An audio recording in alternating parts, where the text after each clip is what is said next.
अल्हम्दुलिल्लाह रब्बिल आलमीन वस्सलातु वस्सलामु अला रसूलिहिल करीम व अला आलिहि व अस्हाबिहि अजमईन अम्मा बाद फ़अऊज़ु बिल्लाहि मिनश शैतानिर रजीम बिस्मिल्लाहिर रहमानिर रहीम व अंज़लना इलैका ज़िक्रा लितुबय्यिना लिन्नासि मा नुज़्ज़िला इलैहिम व लअल्लहुम यतफ़क्करून बिस्मिल्लाहिर रहमानिर रहीम रब्बि इश्रह ली सदरी व यस्सिर ली अमरी वहलुल उक़दतम मिन लिसानी यफ़क़हू क़ौली।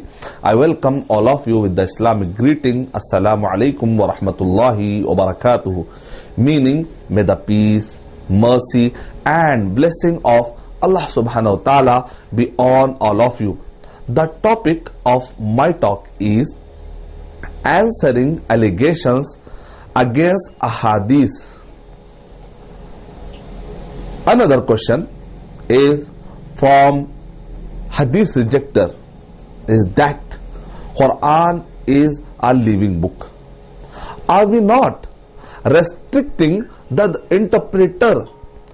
Are we not restricting the interpretation of the Quran by looking at the ahadith for explanation of Quranic verses? Inshallah, in the course of my talk, I will try to answer this allegation in the light of Quran. Why? Because hadith rejectors, they are not going to agree with ahadith. So inshallah, our response should be on the basis of Quran, so we can make them to understand easily about their allegation, and inshallah they will agree with us the truth. Inshallah, our response is yes, Quran is living book in the form of words and interpretation.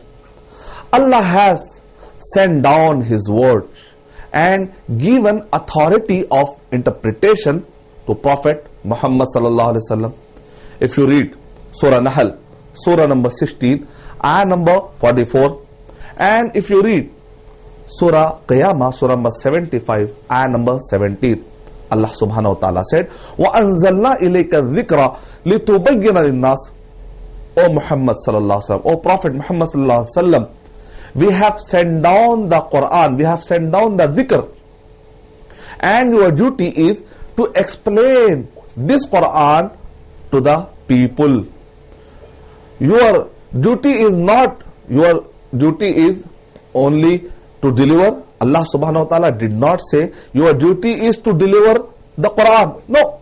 Allah subhanahu wa ta'ala said your duty is to explain the Quran to the whole mankind.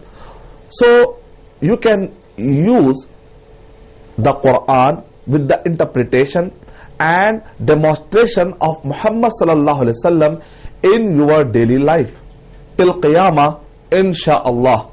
Allah subhanahu wa ta'ala said in Surah Ahzab, Surah number 33, ayah number 21, لَقَدْ كَانَ لَكُمْ فِي رَسُولِ اللَّهِ أُسْوَةٌ حَسَنَةٌ. It is not a matter of restricting the interpretation of Quran to hadith, but in fact it is the matter about talking the easy and secure way of knowing what Allah wants.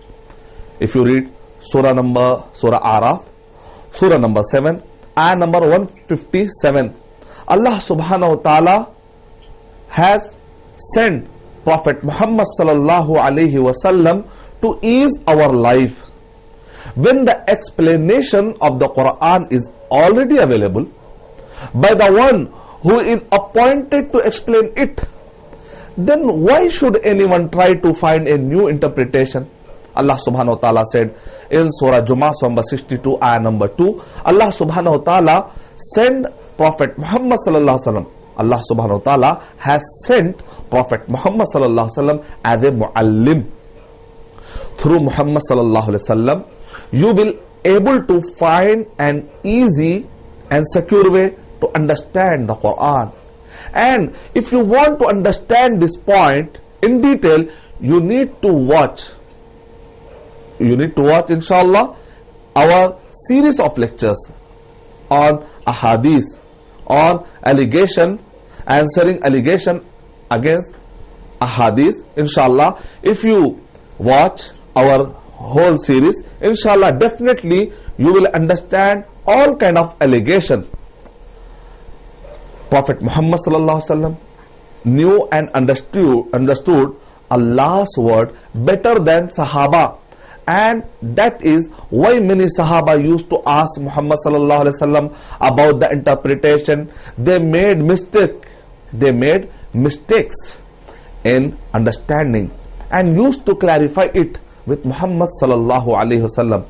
Even though they had great authority in Arabic language, they still needed the interpretation to understand what exactly Allah subhanahu wa ta'ala wanted from us. And similarly, when Allah subhanahu wa ta'ala has appointed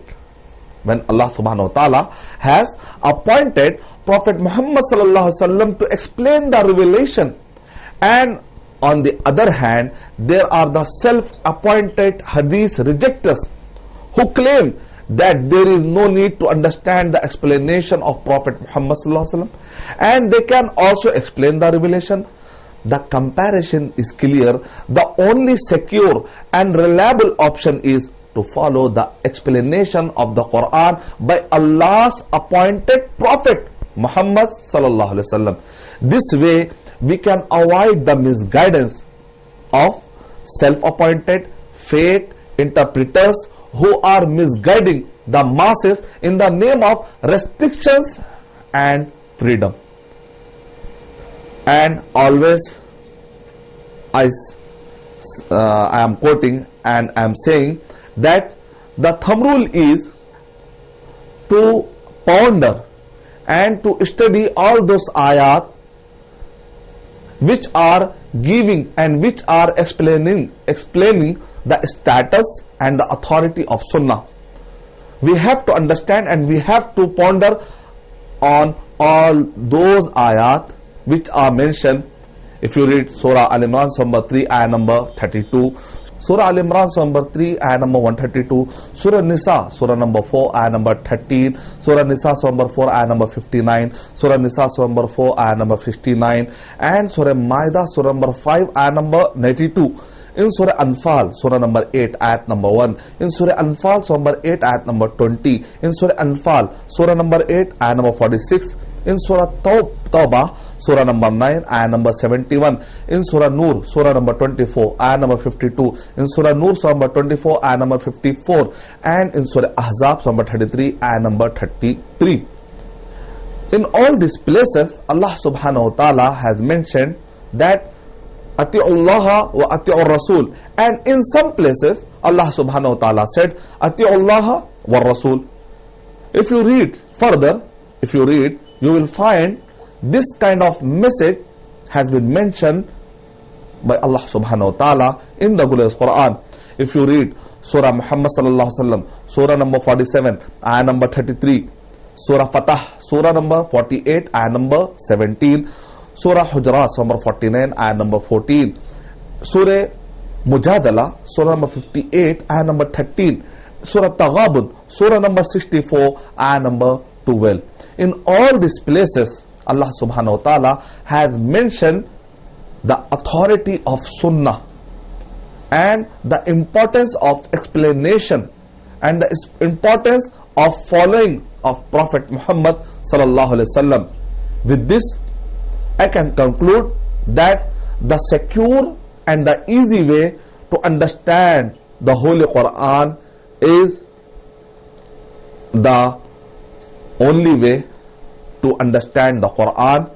So with this, I conclude my talk. Wa akhiru da'wana and alhamdulillahi rabbil alameen.